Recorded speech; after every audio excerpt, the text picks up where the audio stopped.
Across this province, rural municipalities and First Nations communities have long existed side by side, but quite separate in their daily activities.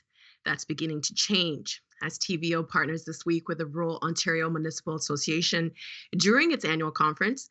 Let's welcome three voices who've been working on that with us now. Wendy Landry, president of the Northwestern Ontario Municipal Association and mayor of Shunia, which is just east of Thunder Bay on the north shore of Lake Superior. Peter Collins, chief of the Fort William First Nation, also in the Northwest. And Diane Therrien, mayor of Peterborough in central Ontario. Hello to you all. Earlier today at the Rural Ontario Municipal Association conference, I hosted a fireside chat with former chief of the Assembly of First Nations, Perry Bellegarde. I asked him about the state of relations between the 133 First Nations communities in this province and their neighboring municipalities. Here's what he said. I'll just say it needs work. Every relationship will need work. Are they working together? Are there close relationships between municipal councils and the local chief and council? Do you know how the chief and councils meet? Do you know the governance structure? Do you know the different provincial territorial organizations that these First Nations belong to? Do you have a relationship with them? Because basically, if you embrace it and know and build a relationship with your local First Nations community, that will bode well for the educational system, the economic system, the healthcare system, because we all have to work together and build a brighter future. And that really begins with relationship building. Chief Collins, I wanted to start with you. What kind of relationship do you currently have with your closest municipal neighbor, in your case, the city of Thunder Bay? Well, for us in the city of Thunder Bay, we continue to work and trend in the right direction. I think we want to build off the declaration that was signed in 2011 between the city and Fort William, and building that strong relationship that the former Chief Perry Bellegarde was speaking about. Relationship building is an important aspect of who we are and how we want to progress. I mean, education is an important aspect of our community and our municipality also at the same time. I think we want to build strong relationships, strong partnerships, building our economy. And my comments and my message to the municipality, whatever we do in Fort William, can only benefit the city of Thunder Bay. Whatever the city of Thunder Bay does can only benefit Fort William, and we can continue to work together on that major aspect of relationship building. And I think educating each other about who we are, how our communities got to be where they are today, and the economy. It's an important aspect of Fort William First Nation. We want to make sure that it's strong here and strong to support the community of Thunder Bay at the same time. So it's an important aspect of who we are, building that strong relationship with each other and understanding who the strong commitments that we have in improving our economy, the health and educations in our communities. And Mayor Landry, Chief Collins spoke about the importance of building these relationships. How about in your case? What are your relations like between the town you represent and the First Nations communities in your area? Well, Nam, as a First Nations woman elected as a mayor in Ontario, we find ourselves on journeys that we didn't necessarily anticipate.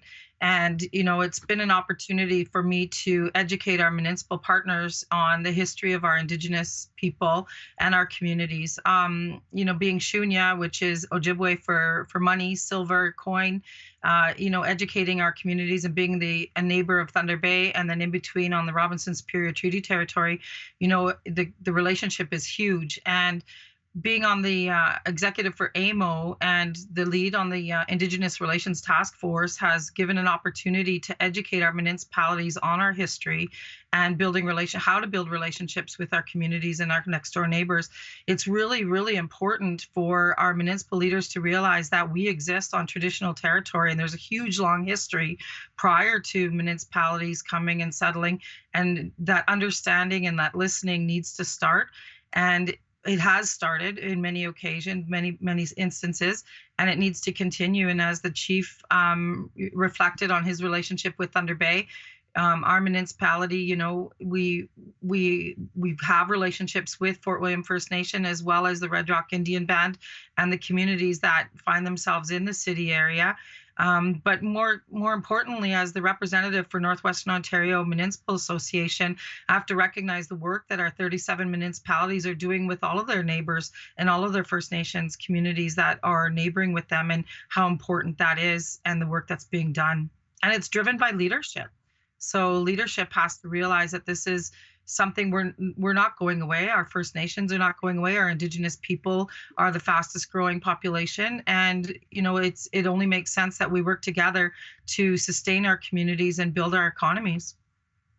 You mentioned something, Mayor Landry, that I just wanted to follow up on. You talked about the leadership, the communication, but earlier you mentioned this is a journey that you're on that you didn't anticipate. What did you mean by that? Well, I'm the first, I didn't realize this at first, but being the first First Nations woman to be elected as a mayor in the province of Ontario, you find that there's a responsibility in bringing, the two worlds together. And I've found that it's been a journey in educating and taking the opportunity to educate our municipalities and our municipal leaders on our true history. Because before we can move forward, Canada needs to know the truth. And if you're going to move forward with reconciliation, it's important to understand that truth first. So I've found myself in a position where I've been able to help educate our history to municipalities and bring together some understanding on how we move forward and building relationships. Does it feel heavy sometimes to have all that responsibility? Sometimes it feels very heavy. We hope to make a lot of progress, and sometimes I feel that the expectation is high, but it's about leadership, and it's about people taking the time and the efforts to build relationships from the ground up, and not forced relationships, but honest, genuine desire to build relationships to move forward. And Mayor Therrien, Peterborough's population is less than 100,000, but you're also part of the larger county of Peterborough. Tell us about the Indigenous residents in your area. Yeah, absolutely. And so I'm calling in from Anishinaabeg territory, Williams Treaty territory. I actually moved to Peterborough from Hamilton over a decade ago to do my master's degree in Indigenous Studies at Trent University, and sort of fell in love with the community, and I'm still here. And so, Peterborough, the city, is a single tier municipality. We are surrounded by the county of Peterborough.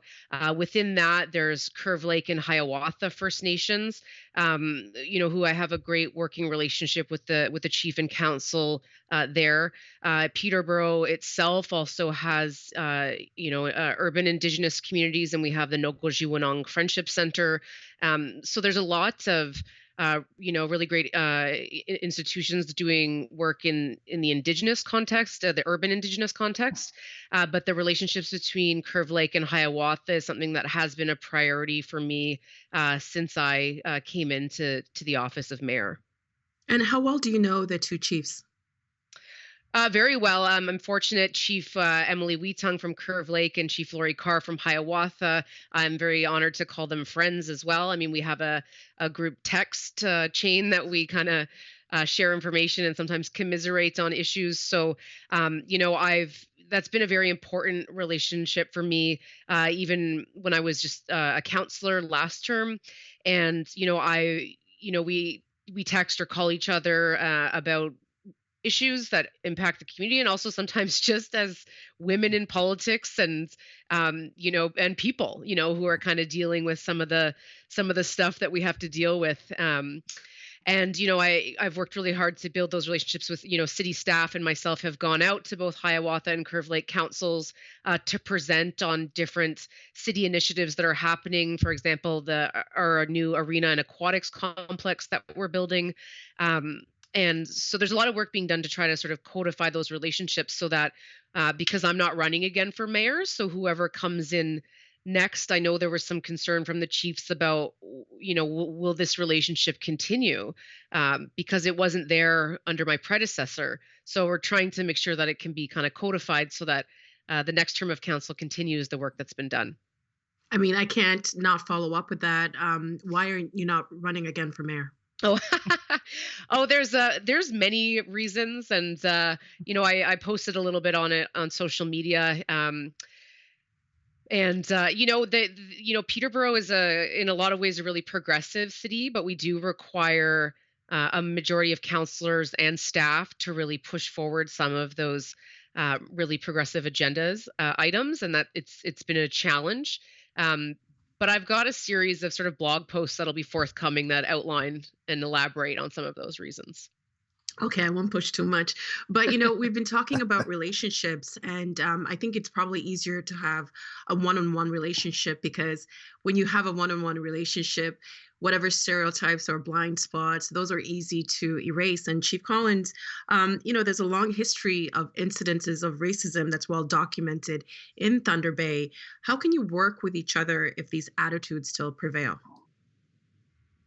And I guess that's the most challenging part, I think, when we talk about this between Mayor Mauro and myself. I mean, we continue to try to find solutions to really close that gap and, bring those people to the forefront and realize that the harm they're having and the impact they're having on not only First Nation people, but ourselves in municipal settings and how it's impacting everybody's day of life. One of the things that, resonates in my mind on a continuous basis, and had a couple of young ladies that come into my office and they want to interview me based on their education system. And they come there to learn about our culture. And I said, I'm going to give you a history lesson.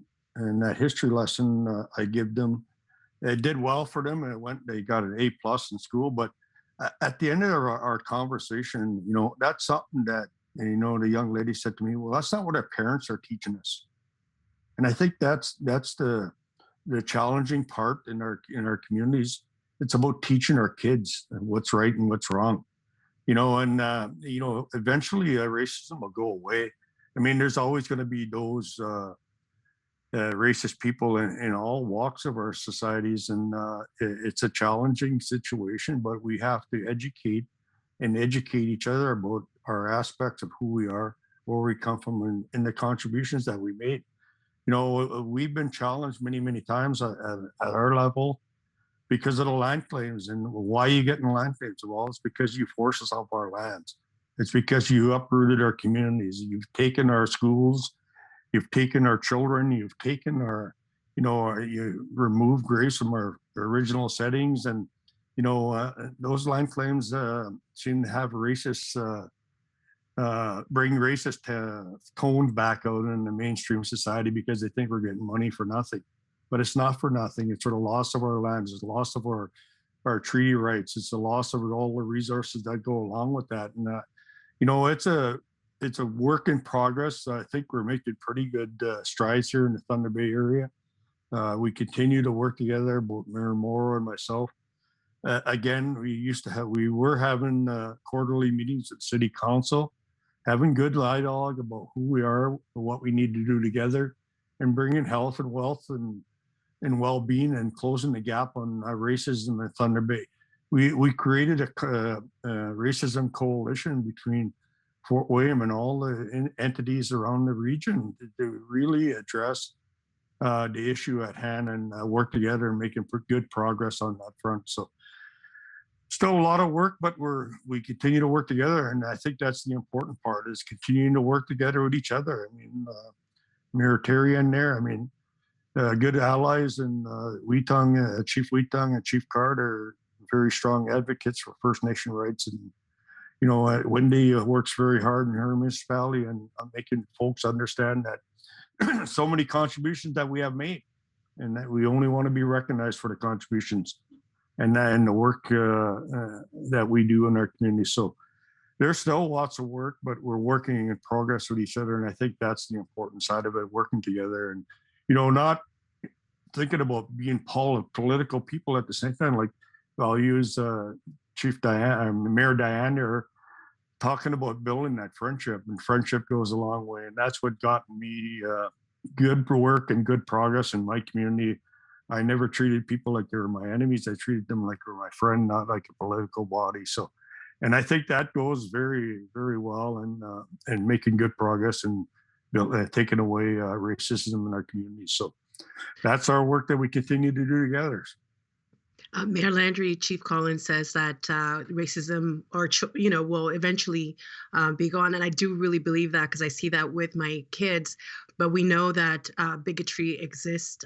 Racism can kill. You mentioned there has to be truth before reconciliation. How can you work with each other if these attitudes still prevail when you are trying to rebuild communities? Well, I think if you can change the thought process and the mindset of one person at a time and challenge their thinking of where they're coming from, it really is just a lack of education and a lack of knowledge of the true history of Indigenous Canadian relations, right? So, having those frank discussions, and I've been doing a historical Indigenous 101 with municipalities as requested by them in educating. We have a lot of our municipal elected officials are of a different generation. They come from a different education, and they come from a time where they were learning from the books that were created by Canada on the history of Indigenous people. And so to know the true history changes the mindset. And again, it goes back to leadership and developing those relationships that are genuine for the right reasons, not a forced relationship, right, through consultation or anything like that. But to want to do the right thing and to learn about the history. I think it's a blessing with our children, and we see that with our young people today, that taking on challenges of challenging conversations to challenge that mindset and challenge that thinking, I think is great. So I think it, will reduce. Will it forever 100% go away? Probably not.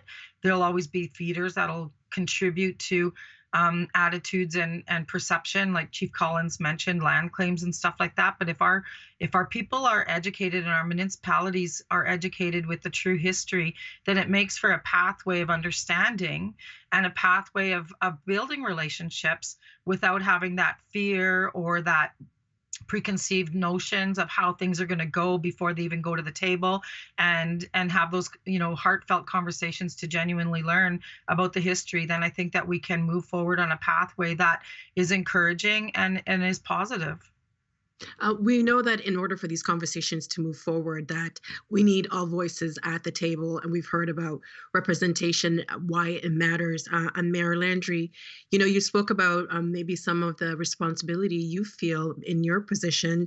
How did people react to you when you first got involved in local affairs? It's I was a councillor before I was a mayor, and for the most part, I was, welcomed and encouraged to run for mayor. And then, along the way and along the campaign trail, you start knocking on doors. And I got phone calls asking if I was going to turn Shunya into a reservation, to quote individuals, and had to chuckle by the lack of knowledge and the lack of understanding of what exactly you can do or powers you have or don't have in a municipal context. But the lack of understanding became very, very obvious through my knocking on the doors and people being afraid of electing me as their mayor and their representative because I was First Nations. They said things like, if we elect you, the natives are gonna come and take back the shores of our properties and comments like that. And I challenged the conversation and welcomed people to, without like Chief Collins said, without being angry and without pushing back and just being. How can you not be, though? Sorry, not to interrupt you, but how can you not be angry? It's a human reaction because someone's saying something that's hateful and hurtful.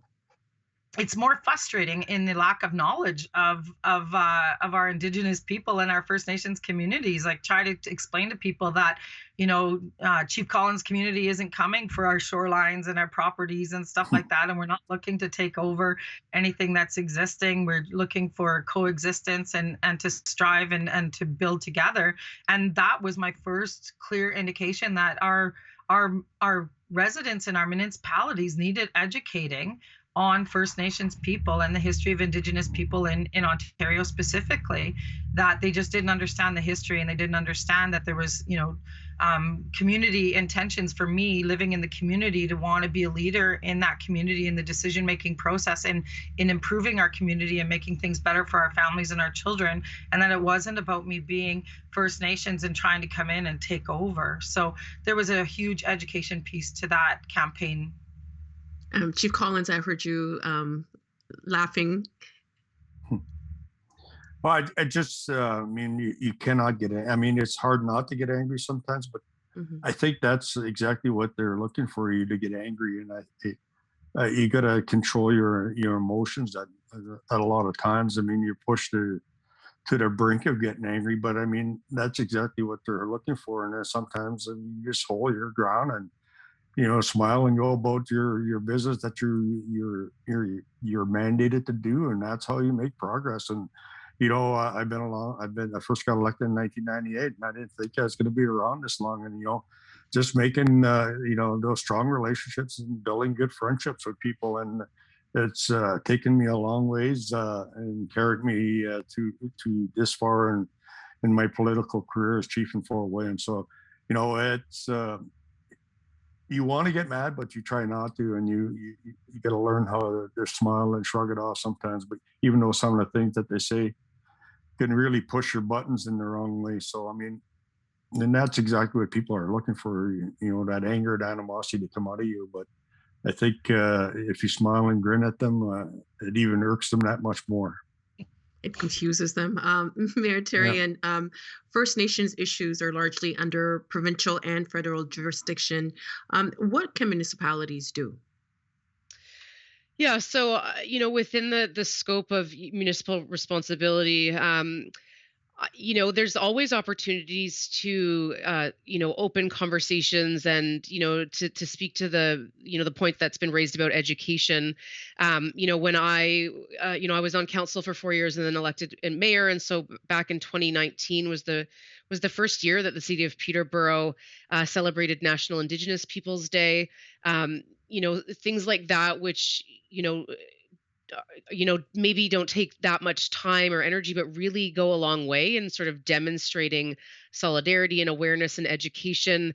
When in the first couple months of my election, I encouraged senior staff and council to participate in the Association of Municipalities of Ontario's First Nations 101 sort of online course that they have, because I think a lot of folks aren't, again, are just lacking that education. And I see that quite frequently, even with some folks who are kind of scared to read the land acknowledgement because they're not sure how to pronounce Anishinaabe, and they're afraid to ask. And so I think it's just trying to continue on that education piece is really important, and municipalities do have an obligation to advance that as much as possible, and doing that in a way that's not putting additional labor on Indigenous folks, right? Which I know can be a challenge. So, there's a lot of examples of things that are fairly, to me, common sense and straightforward around raising that awareness and inviting people into that conversation. That's certainly something I think all municipalities can and should do. I wanted to ask the next question to all of you. When we talk about relationships, if relationship building is about regular contact, what are some ways in which those connections can be maintained? Mayor Landry, I'll start with you.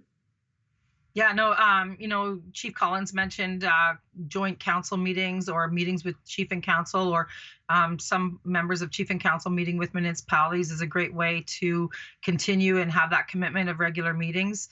I know that in Northwestern Ontario, Mayor Lawrence and Sioux Lookout, Mayor Dumas and Marathon, my own chief in Red Rock Indian Band, they have quasi-council meetings. They have regular meetings and contact to discuss the different things that are coming up in municipalities and the First Nations that they can work together on, and that commitment. So not to just meet once in a blue moon, but to have a regular commitment of regular meetings so that they're staying in contact all the time and understanding what each of the communities are dealing with and what issues are of the priority at the moment. So having that regular contact is super important.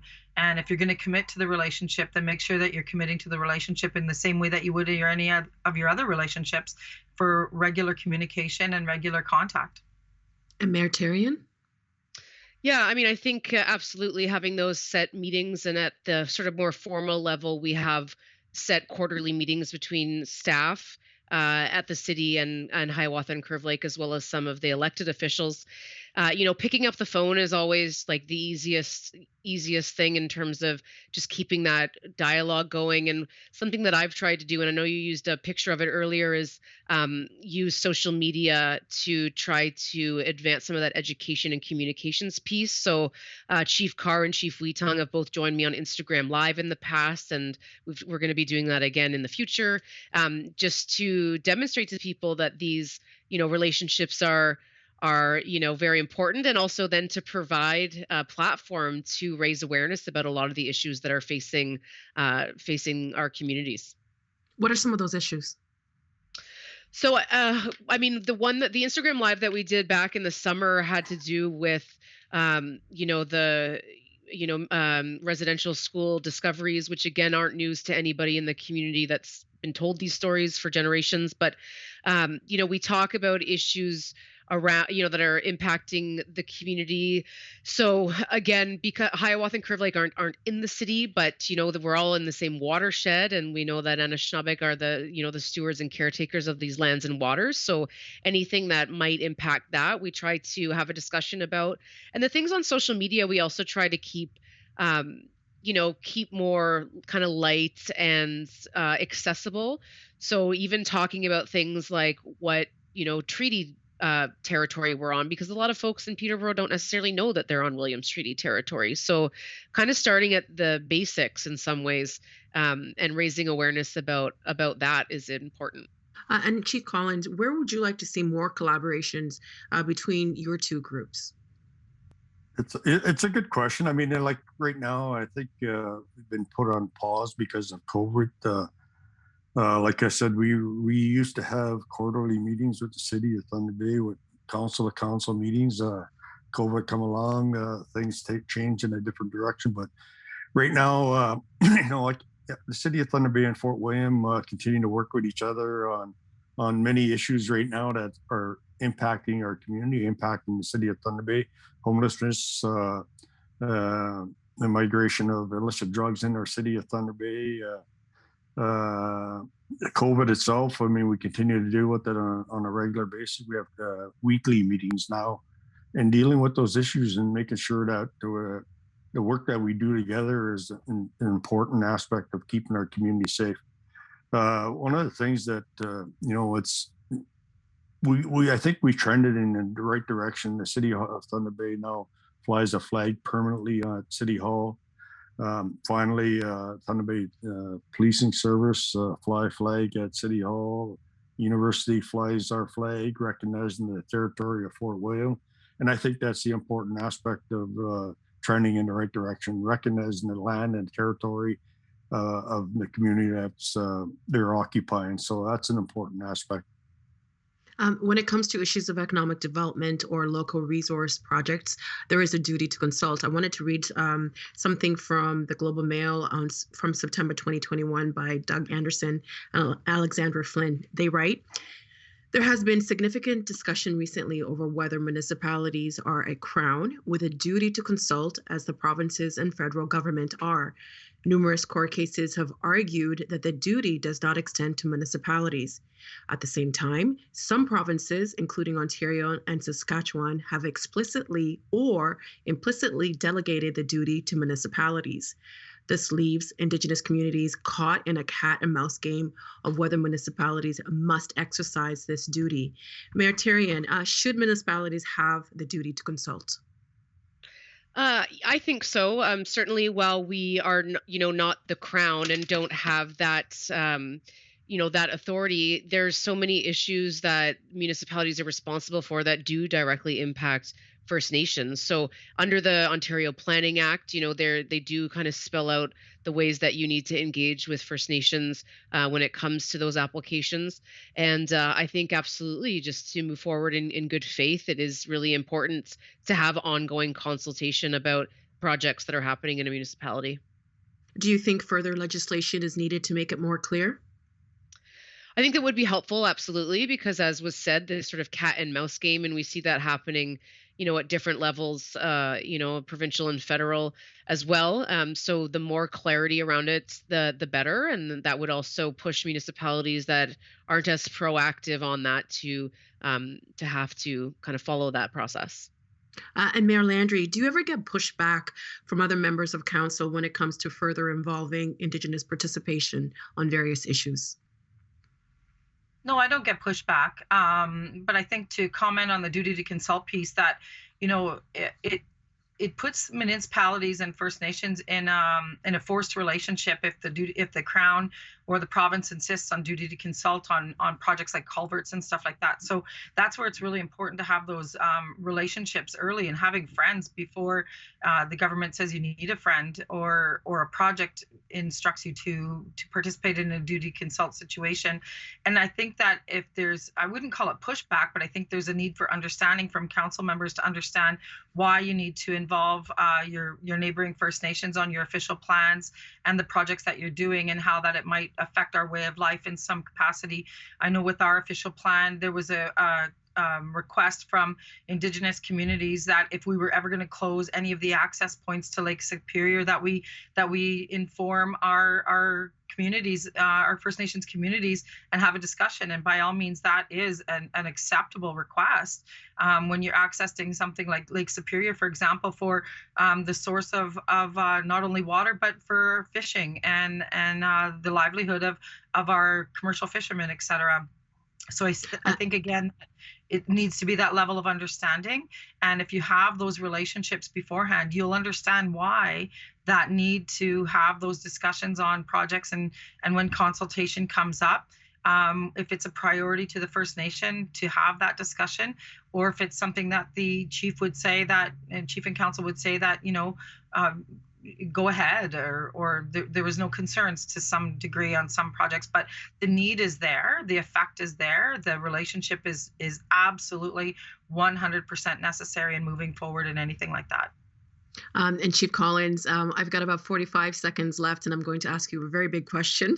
Can we ever reach a day where we don't see each other as us and them, but truly be partners? Yeah, I think we can do that. And I think we're going to get to that point in the city of Thunder Bay. Like I said, we made great progress here. I think, when you talk about legislation, I mean, right now the city has great dialogue with Fort William, and when things are looking at development in the city of Thunder Bay, I mean, a lot of communities can't say that, but I can honestly say that we continue to work together without force legislation on them, and I'm honored to see that, and I'm great that it's working that way for us here in our region. But I think I'll go back to a comment my auntie made to me before she passed away several years ago now. She said, "Do you think we'll ever see a day when we can work together in honesty, with respect of each other?" And I couldn't answer it then. I don't think I can answer it now, but if we continue working in the fashion that we're working, and continue building that relationship, continue being friends, and continue having good dialogue with each other, that trend will finally make a direction where it's not just us or them.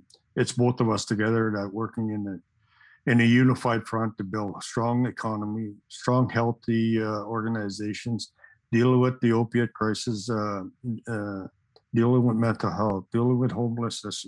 We all have to work together to change that trend. So I have a strong relationship with the city of Thunder Bay. I continue, like Mayor Morrow was texting me just before we started this